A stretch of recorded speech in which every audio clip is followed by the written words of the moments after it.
Hallo, das sind ganz viele Menschen. Oh, that's a lot of people. That's not a problem for me. I'm used to it.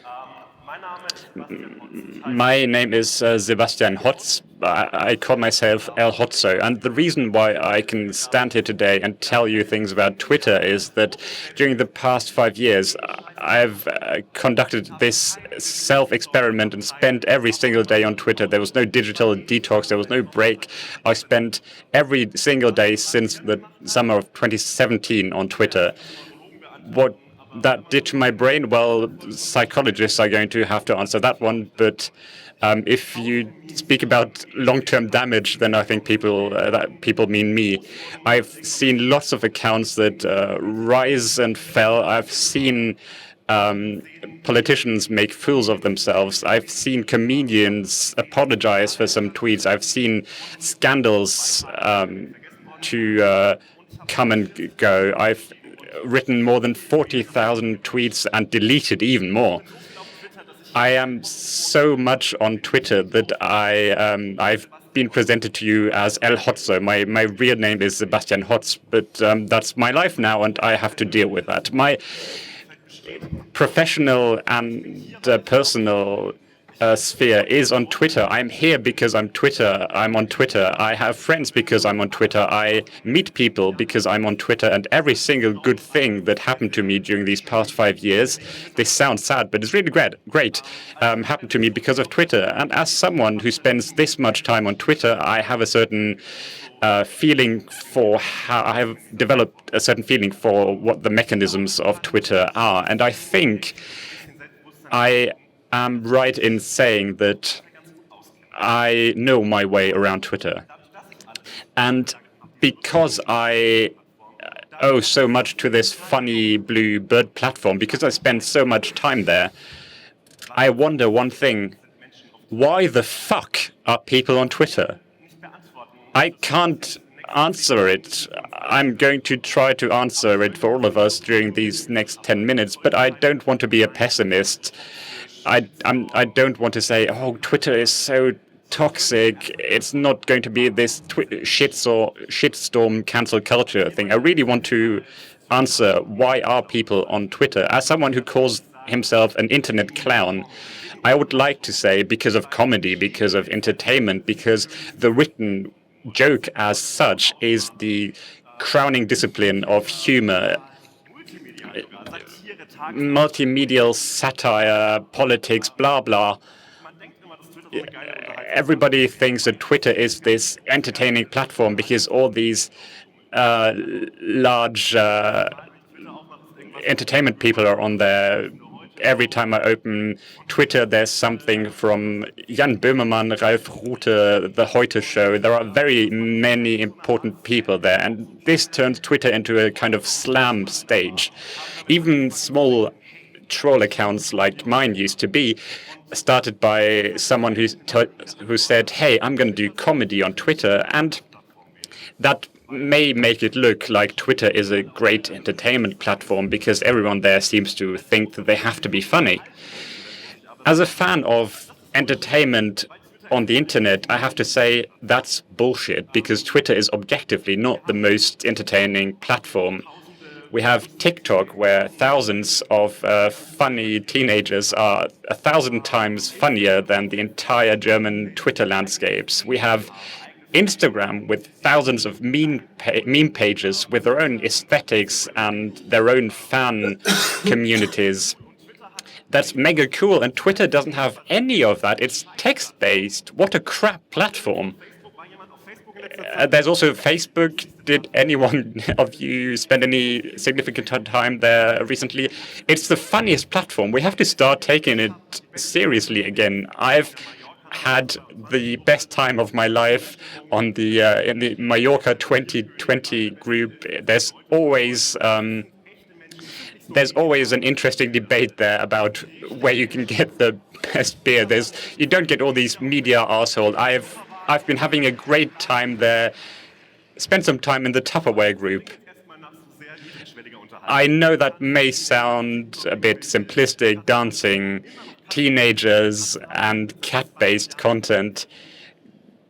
cats have been holding the internet in their paws for the past 20 years. It doesn't sound very deep, but it's 1,000 times better than Twitter. Every single joke on Twitter is predictable. I make the most predictable jokes, and I'm a part of it. But Twitter is boring, and we have to understand it. Do you remember that tweet that gets regurgitated every time the barbecue season starts every year? It's the most boring joke ever. What's funny about it? I'd never want to hear it again.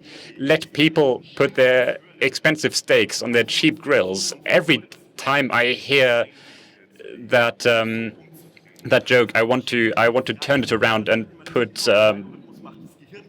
good steak on a cheap grill. I don't want to read that single joke ever again. That's enough. But if Twitter is not the most entertaining platform, why are people spending time on Twitter?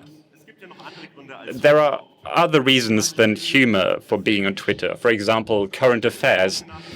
Twitter is a news platform. Every time something happens somewhere in the world, there's a hashtag, videos, pictures, 10,000s of conspiracy theories. It's a great news medium. It's not just news. It's news injected straight into your veins. There's a reason for liking that. It can be good, and it's a way of regaining control of the news stream. When Russia invaded Ukraine, I was on holiday on the seaside, and I spent the entire time on my phone because I was hoping that it might allow me to regain some control. I had to do it. I opened Twitter 10,000 times and refreshed my feed thousands of times in the hope of having a chance of gaining some understanding. And of course, that doesn't work because Twitter is overrated for news. That too is bullshit. We don't need it. I don't know if you opened any news pages recently. It's exhausting. It's very exhausting right now. The world is doing medium well, and we know that by now. And news feels a bit like those shock images on cigarette packs. We know it's crap. We know it's awful. Nobody still buys a pack of cigarettes and says, "What? That can cause cancer?" Nobody still thinks that, and that's how I feel about consuming news. I know that everything is going downhill, and I don't need the constant reminder. I can retire a bit. I don't have to understand all of it, and if all of us in this room went into ourselves and asked ourselves, do I really need to be informed about everything 24/7? Does it make a difference that I currently know everything? We have to be honest with ourselves and say, no, it's really kind of irrelevant. And then this news page isn't the constant stream of information is not the answer for the question why so many people are on Twitter constantly. It gives us a glimpse of control, but not more. Just the faint hope that you can control anything, because how? I think that it would be much more healthy for the human brain. There might be a hot take, but I think the news. Als vor 100 Jahren oder 200, ich weiß es nicht, irgendwas in Mecklenburg-Vorpommern passiert ist, hat es like hundreds of years ago, nobody cares. Like it took 2 weeks between something happening and someone on the other side of the country learning from it, and it was more blissful when people didn't know things. The people that didn't know things were much happier than today. But what causes us to use Twitter so much? What gets me to get up every day, look at my phone, to click on this blue button and to get a constant stream of information. It's not the stream of news. It's not the entertainment, and I didn't understand it. And then I went to Twitter, and I scrolled a little, and I thought, and then I went to Twitter, and then I wrote the script, and then somehow I decided to do this talk. Twitter is a terrible, terrible place, full of repetitive shitstorm trolls, fascists who do fascist stuff. Twitter is terrible because it throws us into a postmodern news depression, and the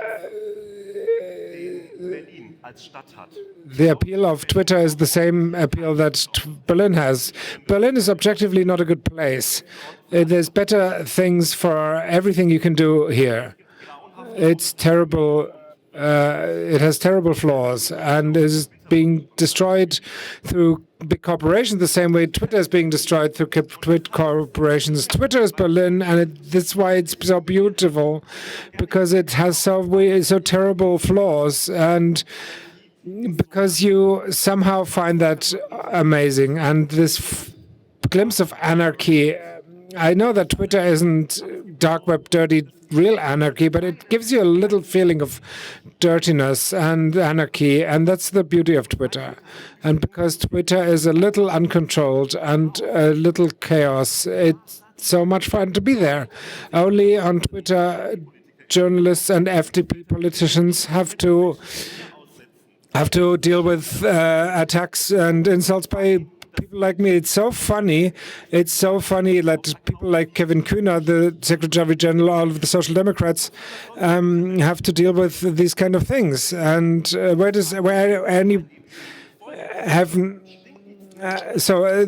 to deal with this. So the way Berlin has to exist, the parliament has to exist next to Berghain, next to piss-stinking places. That makes it beautiful. I know it's toxic on Twitter, but it's also beautiful that this exists, and this has to be protected the same way that the piss-stinking corner pub has to be protected. And everything that makes Twitter toxic can be so magic. Only on Twitter you find the all messaging bot culture next to the Dr. Oetker pizza advertising, and which is so terrible that every time I go on stage I'll talk about it. They're all bad sides of Twitter. Everything we have to deal with daily. They don't exist because it's Twitter, but because they exist because we are as people, as a society, and you can't get through that with algorithms or content blockers. Twitter allows that a 30 follower account creates a tweet with a million.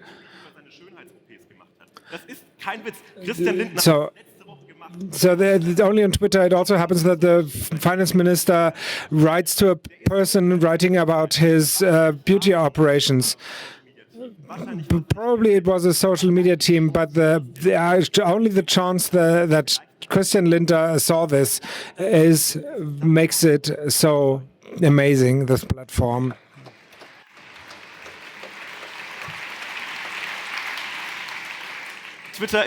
Twitter really is not perfect, and it's never going to be. It's dirty, user-unfriendly, it's text-based. It's 2022, and we still consume text-based content. It's a relic from the beginnings of the internet that found a small niche between TikTok and Instagram of media people and influencers. But as long as I can create an anonymous third account, and as long as Julian Reichelt can write comments about as long as we can write comments to Julian Reichelt, it's still a platform that deserves our protection. All right, I'm going to meet you again at 1 p.m.